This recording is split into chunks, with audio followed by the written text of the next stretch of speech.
Hello everyone, स्वागत है आपका अभी क्लासेस में। और झारखंड सामान्य ज्ञान का अगला वीडियो पार्ट 6 मैं आप सबों के लिए लेकर आया हूं।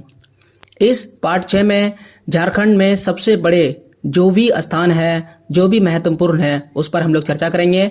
इसके पहले वीडियोज़ पर हम लोग झारखंड में प्रथम पर चर्चा किए थे। आइए वीडियोज, फुटेज और अलग अलग लेख की मदद से इस पार्ट को बेहतर तरीके से समझें। आइए सबसे पहले शुरुआत करते हैं जलप्रपात। जलप्रपात का मतलब होता है झरना। जैसा कि आप फोटो में देख सकते हैं, ये है झारखंड का सबसे बड़ा झरना जो बहुत ही ऊंचाई से गिरता है। इस झरने का नाम है बूढ़ा घाघ जलप्रपात, जो कहाँ पर है? लातेहार में है। लातेहार में है झारखंड का सबसे बड़ा जलप्रपात। और यह है झारखंड का सबसे बड़ा डैम, बांध या तो नदी घाटी परियोजना। इस नदी घाटी परियोजना का नाम है दामोदर नदी घाटी परियोजना, जो है झारखंड का सबसे बड़ा। चूंकि नाम से ही पता चल रहा है यह दामोदर नदी में बना हुआ है, तो पूछा जाएगा कि झारखंड का सबसे बड़ा नदी परियोजना जो दामोदर नदी घाटी परियोजना है, किस नदी में बना है? तो इसका जवाब होगा दामोदर नदी में बना है। यह है झारखंड का सबसे बड़ा एयरपोर्ट, और झारखंड का सबसे बड़ा एयरपोर्ट का नाम है Birsa Munda airport the new international terminal. ये अंतर्राष्ट्रीय हवाई पत्तन है और यहाँ से आप जो है झारखंड की राजधानी रांची में अवस्थित है ये, और इससे आप जा सकते हैं किसी भी अन्य देश या भारत के किसी भी क्षेत्र में। तो ये है झारखंड का अंतर्राष्ट्रीय हवाई पत्तन, और सॉरी माफ़ कीजिए, हवाई पत्तन ही एयरपोर्ट जिसे कहते हैं। और एक होता है एयर सी पोर्ट। तो झारखंड में सी पोर्ट बिल्कुल भी नहीं है। सी पोर्ट का मतलब क्या होता है? सी पोर्ट का मतलब होता है बंदरगाह। तो बंदरगाह किनके पास होगा? जो समुद्र के किनारे होगा। झारखंड समुद्र के किनारे नहीं है, लैंड लॉक्ड है, यानी कि झारखंड चारों तरफ से जमीनी भाग से घिरा हुआ है। इनके पास समुद्री रास्ता नहीं है, इसलिए झारखंड में किसी भी प्रकार का जो है सी पोर्ट नहीं मिलेगा। यहाँ पर आपको सिर्फ और सिर्फ एयरपोर्ट मिलेगा, जिसे हम लोग हवाई पत्तन कहते हैं। यह है झारखंड का सबसे ऊंचा स्थल, सबसे ऊंचा पर्वत, या सबसे बड़ा पर्वतीय स्थल या सबसे बड़ा जो पर्वत है आप उसका नाम है पारसनाथ। यह है पारसनाथ। तो देख सकते हैं पारसनाथ, और ये जो पारसनाथ है ये सर्वाधिक ऊंचा है, सबसे बड़ा है, और सबसे बड़े बौद्ध स्थल में गिनती आता है। यहाँ पर बौद्ध जो देवता है, जो बौद्ध भगवान है, बौद्ध धर्म के मानने वाले हैं, उनके मंदिर यहाँ पर देखने को मिलते हैं। पारसनाथ। एक और सवाल पूछता है कि सबसे नजदीक, समुद्र से सबसे ज्यादा नजदीक कौन सा जिला है?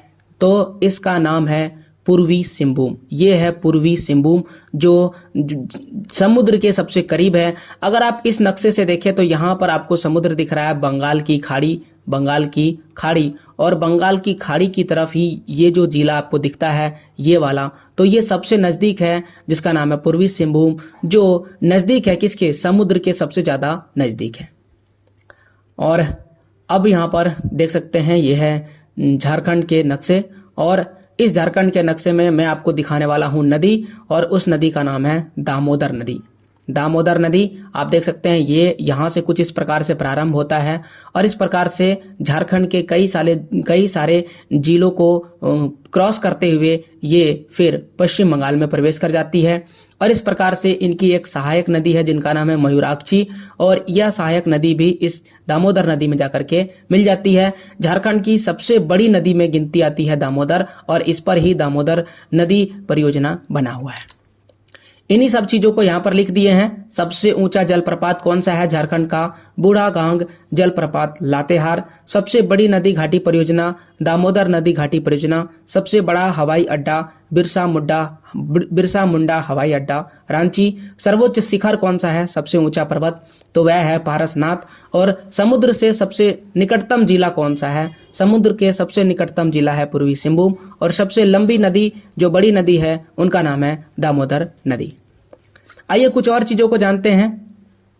अब आएगा कि राज्य में सबसे ठंडा स्थल कौन सा है? तो सबसे ठंडा स्थल है नेतरहाट।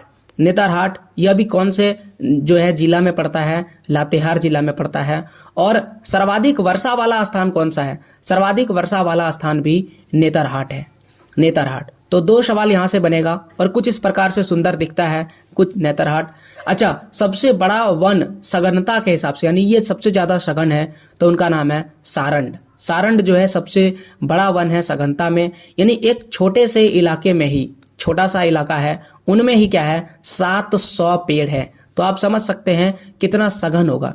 देखिए, एक होता है सघन और एक होता है एरिया वाइज। तो एरिया वाइज मान लेते हैं कि यहाँ पर एक पेड़ है और यहाँ पर एक पेड़ है, यहाँ पर एक पेड़ है और यहाँ पर एक पेड़ है। तो ये क्या है, पेड़ पास पास में है।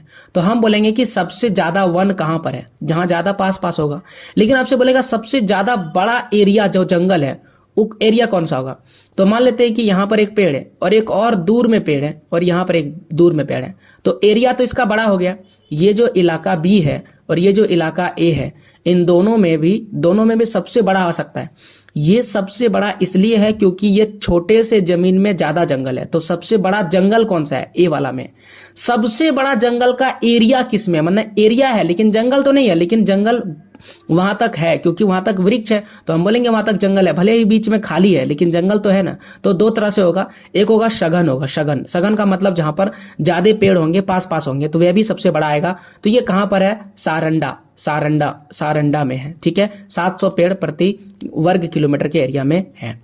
अगला सवाल है कि सबसे बड़ी जनजाति कौन सा है, यानी कि जनसंख्या की दृष्टि से देखा जाए तो सबसे प्रमुख या सबसे बड़ी जो जनजाति है वह कौन सा है। तो सबसे बड़ी जनजाति संथाल जनजाति को माना जाता है क्योंकि इनकी संख्या सर्वाधिक है झारखंड में। तो झारखंड जो है वह सबसे बड़ी जनजाति संथाल जनजाति निवास करता है। अब आता है तीर्थ स्थल। तीर्थ स्थल की बात करते हैं। सबसे बड़ा तीर्थ स्थल कौन है, यहाँ पर ज्यादा जहाँ तीर्थ यात्री आते हैं तीर्थ करने के लिए, वह कौन सा स्थल है जहाँ पर तीर्थ यात्री सर्वाधिक आते हैं, तो वह है देवघर।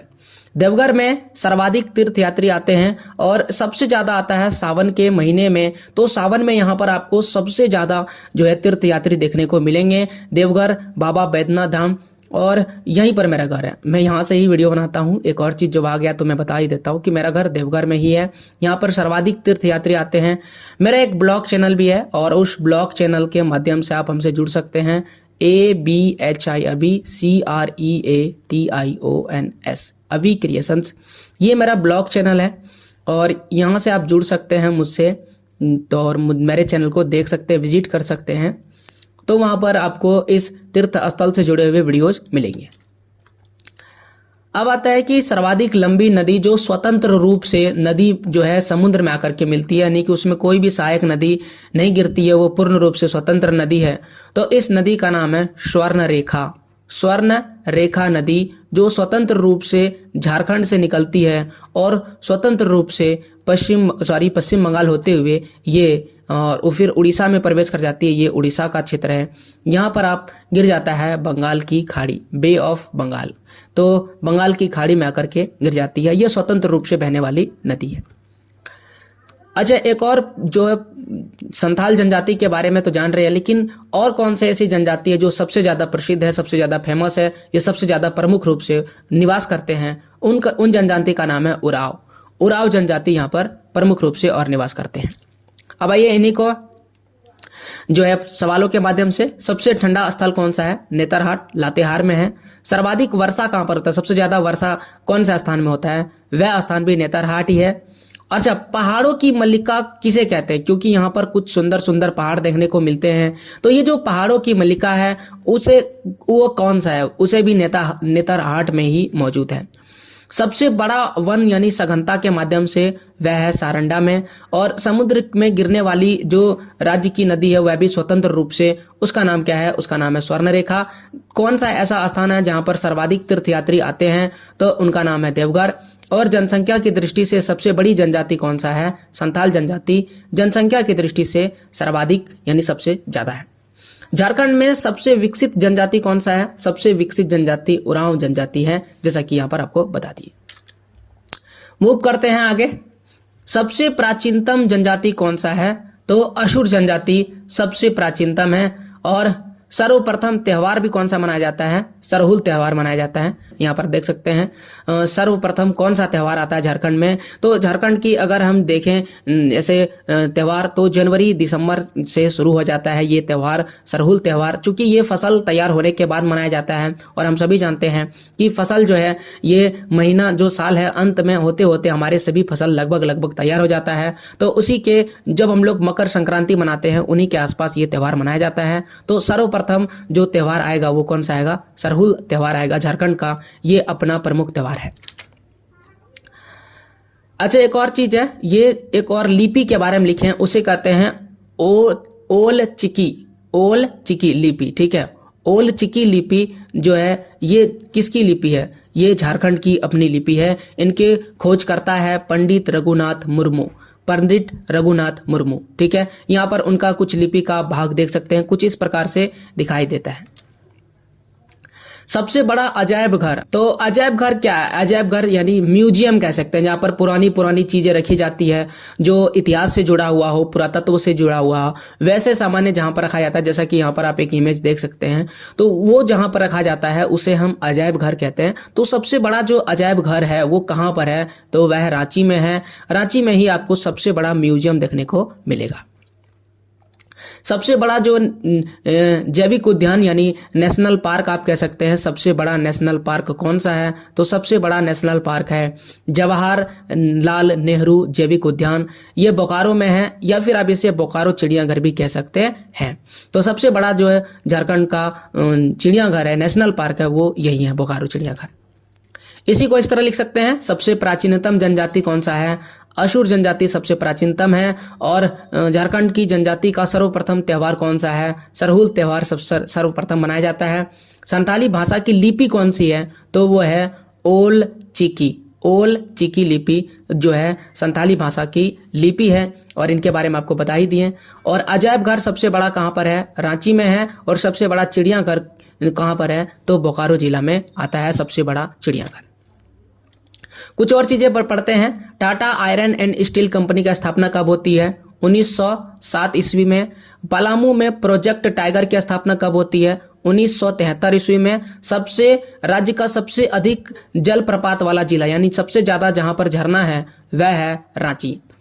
राज्य के पठारी क्षेत्र में खनन करके निर्मित पहला रेल मार्ग यानी कि खनन से रेल मार्ग का निर्माण किया गया, खनन करके, कहां पर है? तो जमशेदपुर से लेकर के हावड़ा रेल मार्ग जो है सबसे पहले निर्मित किया गया था। राज्य की स्टील नगरी किसे कहते हैं? तो टाटा नगर को राज्य की स्टील नगरी कहते हैं। सर्वप्रथम सीमेंट उद्योग की स्थापना कहां पर हुआ था? जलपा एक स्थान है जहां पर सबसे पहला सीमेंट का फैक्ट्री लगा हुआ था।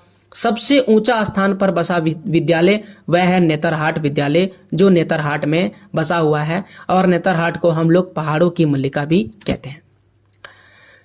राज्य का खनन उच्च शिक्षा केंद्र कहां पर है? तो इंडियन स्कूल ऑफ माइंस जो धनबाद में मौजूद है। तो स्कूल का नाम भी बता दिए, एक ऐसा स्कूल जहां पर माइनिंग सिखाया जाता है, माइनिंग पर विशेष ध्यान दिया जाता है।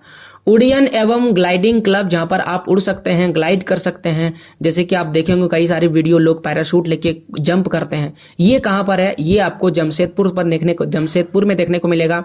सबसे गर्म जल कुंड कहां पर है? तो ये है सूर्य कुंड जो हजारीबाग में अवस्थित है।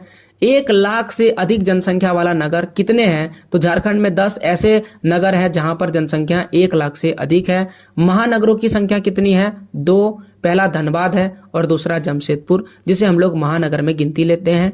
सर्वाधिक अनुसूचित जनजाति वाला जिला कौन सा है? रांची में आपको सर्वाधिक अनुसूचित जनजाति देखने को मिलेगा। सबसे अधिक अनुसूचित जनजाति वाला प्रमंडल कौन सा है? तो संथाल परगना, ये वैसा प्रमंडल है जहां पर सर्वाधिक अनुसूचित जनजाति देखने को मिलता है। अगर आपको प्रमंडल, मंडल, अंचल, जिले नहीं समझ में आते हैं तो इस पर एक विशेष वीडियो है झारखंड से रिलेटेड, उसको जरूर देखिएगा। आपको झारखंड के सभी जो राजनीतिक मानचित्र से जुड़े हुए पॉइंट है वो बेहतर समझ में आ जाएंगे। सर्वाधिक जो है वन आच्छादित वाला जिला क्षेत्रफल की दृष्टि से पश्चिमी सिंहभूम है। ये वही चीज है कि यहाँ पर सर्वाधिक बड़े क्षेत्र पर वन है, सघन नहीं है लेकिन हाँ वन है, दूर दूर है। जैसे कि यहाँ पर आप देख सकते हैं, यहाँ पर पेड़ के बीच की दूरी क्या है? अधिक है, तो ये सघन नहीं है। इसके बीच में एक और पेड़ हो जाता तो ये ज्यादा सघन हो जाता, यानी कि कम क्षेत्र पर ज्यादा सघन होता है। तो आपसे पूछेगा सबसे अधिक सघनता के माध्यम में, तो आपका जवाब होगा सारंड। लेकिन आपसे पूछेगा वन आच्छादित जिला माने सबसे ज़्यादा जगह पर वन है, तो वो कौन सा है? पश्चिमी सिंहभूम। लगभग 3,914 वर्ग किलोमीटर के एरिया में वन फैला हुआ है। अच्छा, प्रतिशत की दृष्टि से सर्वाधिक वन आच्छादित जिला कौन सा होगा? चतरा होगा। यहाँ पर सर्वाधिक वन है प्रतिशत में, अगर देखेंगे सब जोड़ जाड़ के तो चतरा आ जाएगा। कितना है? 47.70%। यहाँ पर जो है सबसे अधिक जो है यानी सबसे बड़ा सर्वाधिक वाला जो पॉइंट है वो खत्म होता है। उम्मीद है आपको पूरा वीडियो बेहतर समझ में आया होगा।